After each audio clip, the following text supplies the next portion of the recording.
Hello students, कैसे हैं आप सब।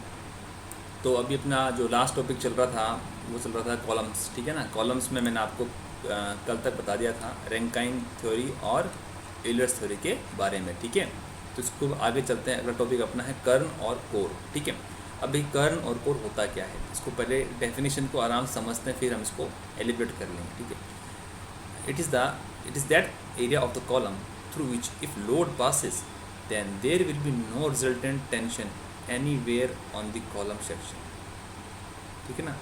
कहने का मतलब ये है कि किसी भी कॉलम का, चाहे वो रेक्टेंगल कॉलम हो, चाहे वो स्क्वायर कॉलम हो, ठीक है, चाहे वो सर्कुलर कॉलम हो, किसी भी कॉलम का वो पार्ट, वह हिस्सा जहाँ पे अगर, तो जैसा कि मैंने आपको बताया, कर्ण और कोर वो पार्ट होता है किसी भी सेक्शन का जहाँ पर कोई भी टेंशन नहीं आता, ठीक है ना। टेंशन का मतलब है कोई भी टेंसाइल स्ट्रेस नहीं आता है, जनरेट नहीं होगा, ठीक है ना। इसको और एक तरीके से मैं आपको समझा सकता हूँ। देखिए, इसकी डेफिनेशन को वापस एक बार ध्यान से देखिए। लेट सपोज, मान लो ये जो आपका कोई कॉलम है, ठीक है, ये कोई कॉलम हो गया, रेक्टेंगल कॉलम दिख रहा है, एल और बी दिख रहे हैं आपको, ठीक है। इस कॉलम में अगर मान लो भाई कंप्रेसिव लोड तो आता ही है ना। अगर लेट सपोज मान लो एक आपको एक और ढंग से, जैसे मान लो ये कोई अपना सेक्शन है, ध्यान से देखना, इस सेक्शन को देखना, इसको जो देखना, ये सेक्शन है और यहाँ पे आ रहा है कंप्रेसिव फोर्स, ठीक है, ये आ रहा है, ठीक है। अब इस सेक्शन को अगर आप कहीं भी से कट करते हो, सपोज यहाँ से कट करते हो, ठीक है, तो इस ये कंप्रेशन आ रहा है, तो यहाँ से भी कंप्रेशन आ रहा है, तो इस कंप्रेशन को रजिस्टर करने के लिए एक यहाँ से फोर्स लगेगा, ये वाला इसको बैलेंस करने के लिए यहाँ आ जाएगा, और इसको बैलेंस करने के लिए यहाँ आ जाएगा। तो देखा आपने, ये तो कंप्रेसिव था, ठीक है, और अंदर क्या आ रहा है, यहाँ पर टेंसाइल आ रहा है, इसको बैलेंस करने के लिए, ठीक है।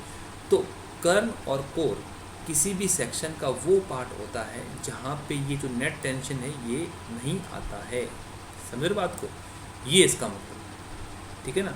इस यहाँ लिखा था कर्ण, ये रहा कर्ण लिखा हुआ, इस सेक्शन में कर्ण क्या है, देखिए ये पूरा एल है, L/3, और ये बी है यहाँ, तो ये B/3। इस पर्टिकुलर एरिया में कंप्रेसिव फोर्स के कारण, कंप्रेसिव पॉइंट लोड के कारण कोई भी टेंसाइल स्ट्रेस नहीं आने वाला है, ठीक। इसका यूज़ होता है design of pre stress concrete में, फुटिंग में और कंक्रीट डैम्स में इसका उपयोग करते हैं, इस कॉन्सेप्ट का, कर्म का, ठीक है।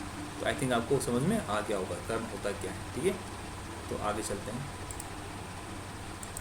ठीक है, ये रहा कर्म। अब इसमें अपन को जो स्टैंडर्ड रिजल्ट है वो समझ में आना चाहिए। देखिए, for rectangular section core is a rhombus. Rhombus इस शेप को बोलते हैं, रेक्टेंगल शेप में कर्ण क्या होता है, रोम्बस होता है। उसकी साइड लेंथ, भाई सिंपल सी बात देखो, ये B/6 और ये D/6, ये इसकी बात कर रहा है साइड लेंथ की, ये बोल रहा है इसकी बात है कि मैं आपको डायग्राम में बताऊँ, तो ये हो गया और ये और ये, ठीक है ना। तो ये आपका क्या है, ये आपका है B/6 और ये आपका D/6, तो इसकी बात कर रहा है, इस वाले लेंथ की बात। तो इस वाले लेंथ की बात ये रहा, ये आएगा, आपको पता ही पाइथागोरस है ना, कर्ण स्क्वायर आधा स्क्वायर प्लस में अंडर स्क्वायर, तो आ जाएगा रूट में B² + D² रूट में और 6 अंडर रूट, ठीक है। तो इसको बोलते हैं रेक्टेंगल सेक्शन का कर्ण क्या होता है, रोम्बस होता है, ध्यान रखना इसको, ठीक है। अब कुछ स्टैंडर्ड शेप्स हैं और कर्ण की बात है, उसको समझ देखिए। अब देखिए, शेप ऑफ द कॉलम और शेप ऑफ द कर्ण। अगर रेक्टेंगुलर आई सेक्शन है तो रोम्बस होता है, स्क्वायर पे स्क्वायर, और होलो सर्कुलर सर्कल पे सर्कल होता है, ठीक है। अब कर्ण इन ए सर्कुलर कॉलम, अगर कॉलम सर्कुलर है तो कर्ण क्या होगा, D/8, D डायमीटर। अगर होलो है तो उस केस में इसकी कर्ण क्या हो जाएगा, कर्ण तो आपको पता ही है ना, स्क्वायर होगा, ठीक है, और इसेंट्रिसिटी क्या होगी, D/8, और इस केस में D² + D² में 8D, और diameter of Karna D² + D² में 4D। ऑब्जेक्टिव के हिसाब से इसको आप ध्यान रखना, ठीक है। फिर अपना एक टॉपिक है बाईएक्सियल इसेंट्रिसिटी इन कॉलम, ठीक है। बाईएक्सियल का मतलब होता है दो, बाई देखो, एक्सियल मतलब एक्सेस, बाई मतलब दो, ठीक है। अब देखिए, सपोज ये आपका एक कॉलम है, दिख रहा है आपको कॉलम, और इस कॉलम का ये जो डायग्राम बना है ठीक है। ये इसका मैंने प्लान बनाया। क्या बनाया? प्लान। तो प्लान आपको दिख रहा होगा, देखिए ये सपोज मान लिया ये कॉलम है और इसका ये प्लान है। प्लान समझ रहे हो ना, यहाँ से कट करके सामने दिखने पे आपको ऐसा दिख रहा है ये। तो ए बी और सी और डी, एक्स और वाई एक्सेस। ये जो पॉइंट पी है, ये लोड दिख रहा है पी, ये लोड पी जो लग रहा है प्लान में आपको दिखेगा, ये पी सपोज यहाँ लग रहा है, तो ये एक डायरेक्शन होगी, एक डायरेक्शन पीछे होगी भाई, एक डायरेक्शन तो ये हो जाएगी ना इसकी, ये वाली, एक होगी इसकी पीछे वाली डायरेक्शन। तो ये जो पी पॉइंट है आपका, ये वाला पी पॉइंट है, ये यहाँ कहीं लग रहा है, ठीक है। तो एक्स और वाई से इसकी डिस्टेंस क्या होगी, ठीक है। लेट सपोज एक्स एक्सेस से इसकी डिस्टेंस है वो ई वाई है, और वाई से इसकी इसेंट्रिसिटी क्या है, ई एक्स है, ठीक है। तो आपको पता है आई एक्सेस क्या होता है, आई एक्सेस बी डी की upon 12, I Y Y D B की ओपन 12, ठीक है।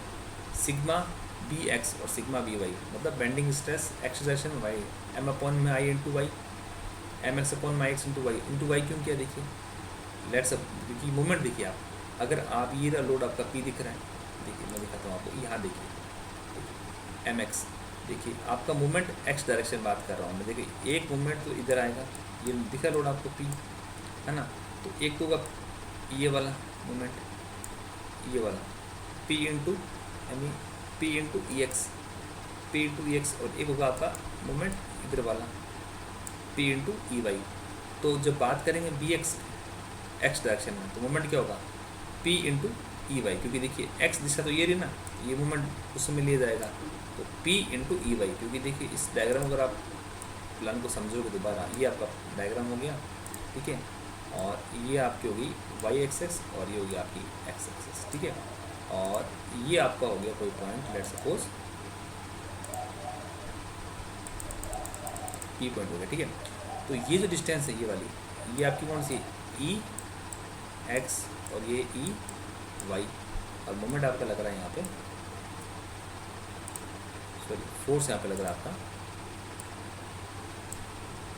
पी, तो एक तो का पी और इंटू ये वाला ई एक्स, तो पी इंटू ई एक्स, ये वर्टिकल डायरेक्शन में ये होगा आपका एम वाई, ठीक है, और पी एक तो इधर लो रोटेशन आप ये वाला, ठीक है, और एक पी इंटू ये तो आपको ई एक्स हो गया, और एक पी इंटू ये वाली डिस्टेंस कौन सी ई वाई, तो पी इंटू ई वाई ये वाला, ये आपका होगा पी इंटू ई वाई, ये होगा एम एक्स, ठीक है। तो एक्स डायरेक्शन मूवमेंट लोगे तो वाई इसेंट्रिसिटी, और वाई में लोगे तो एक्स इसेंट्रिसिटी, क्योंकि ये क्या है बाई एक्शियल है, ठीक है ना।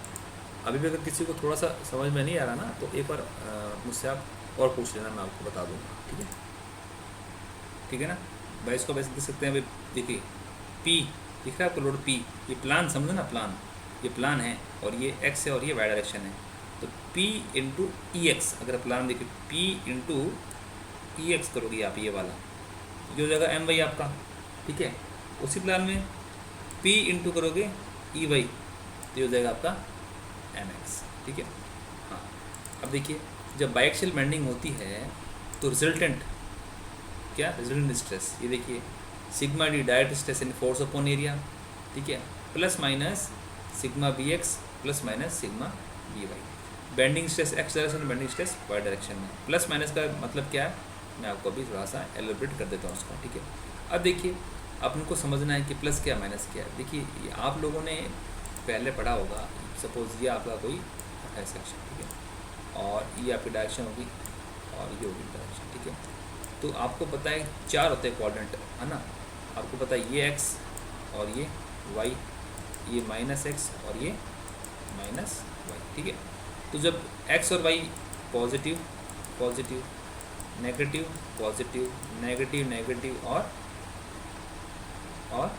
एक्स पॉजिटिव है तो पॉजिटिव और negative, plus plus minus minus और प्लस माइनस, तो ये होते हैं 4 क्वाड्रेंट, आपको पता ही है, ठीक है। तो हमको इन्हीं क्वाड्रेंट को समझना है और कुछ नहीं करना, ठीक है।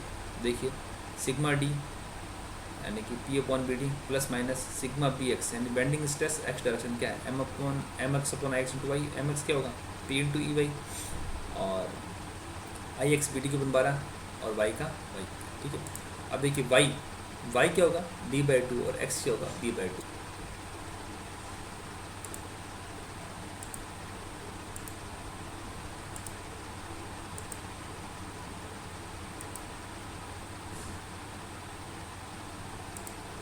ठीक है। तो वाई क्या होगा b/2, एक्स क्या होगा p/2, ठीक है। और जब बात करेंगे सिग्मा बी वाई की, तो एम वाई पी इंटू ई एक्स इंटू एक्स और डी बी क्यू अपॉन बार बार, और एक्स क्या होगा b/2। तो यहाँ से आप इसको सॉल्व करोगे तो p/BD 1 प्लस ये कॉमन आ जाएगा और ये कॉमन आ जाएगा, ठीक है। अब देखिए यहाँ पे x b/2 और y रखोगे d/2, तो ये आपका वैल्यू आ जाएगी फाइनल, ठीक है। अब देखिए इसमें आपको 4 पहले बोला है A B C और D, यानी A B C D में भी कितना है। अब देखिए A कोऑर्डिनेट की बात करें तो A दोनों प्लस में, तो देखिए यहाँ पे भी प्लस और यहाँ पे भी प्लस हो गया। अब B देखिए, B में x तो किस में माइनस में और y क्या है प्लस में, तो x माइनस में, यानी x वैल्यू कहाँ रहती है, x आ रही है थर्ड टर्म में, तो ये सही, ये वाली इस टर्म में x आ रहा है, यहाँ पे x आ रहा है, तो ये x था यहाँ पर, ये रहा x, तो ये x यहाँ पे, तो ये नेगेटिव और ये पॉजिटिव हो गया। सिग्मा देखिए C देखिए, सिग्मा C कहाँ पे, यहाँ पे इस थर्ड क्वाड्रेंट में, तो दोनों नेगेटिव, तो दोनों नेगेटिव हो गए। और लास्ट देखिए सिग्मा D में नेगेटिव क्या y है, और y किसके साथ में, सिग्मा B के साथ में, ये रहा y, तो सेकंड नेगेटिव और थर्ड पॉजिटिव हो जाएगा, तो नेगेटिव और थर्ड पॉजिटिव, ठीक है। तो ये आपको पता होना चाहिए। कई बार ऑब्जेक्टिव क्वेश्चन में आ जाता है, अब पूछ लेते हैं यहाँ पे स्ट्रेस का मान कितना होता है, इसको बाइएक्सियल बेंडिंग बोलते हैं, ठीक है ना। तो कॉलम छोटा ही टॉपिक ये कॉलम, ठीक है ना, ये मैंने आपको बता दिया है। और अभी नेक्स्ट लेक्चर में मैं आपको लेके आऊँगा अपने जो क्वेश्चंस करेंगे ऑब्जेक्टिव कॉलम तक, ठीक है ना। अब अपने अगले 2-3 वीडियो आएंगे, उसमें क्वेश्चंस कवर करेंगे, SFDBMD से लेकर जहाँ अपने ड्रॉप किया था वहाँ से लेकर bending stress, shear stress and column, और कुछ टॉपिक अगर रह गया तो मैं इसी कॉलम आपको कवर कर दूँगा, ठीक है। मैंने पहले भी आपसे आंसर पूछा था, आपने आंसर अभी तक बताया नहीं है, उसका आंसर बताइए, इसका सैलरीनेस रेशियो का लिमिट कितनी होती है, ठीक है ना। अभी कमेंट बॉक्स में कुछ बच्चे कमेंट करते हैं, या तो पढ़ते नहीं हो आप लोग या फिर कमेंट करते नहीं हो, तो प्लीज़ पढ़िए और कमेंट कीजिए, ठीक है। तो okay, thank you very much for discussion.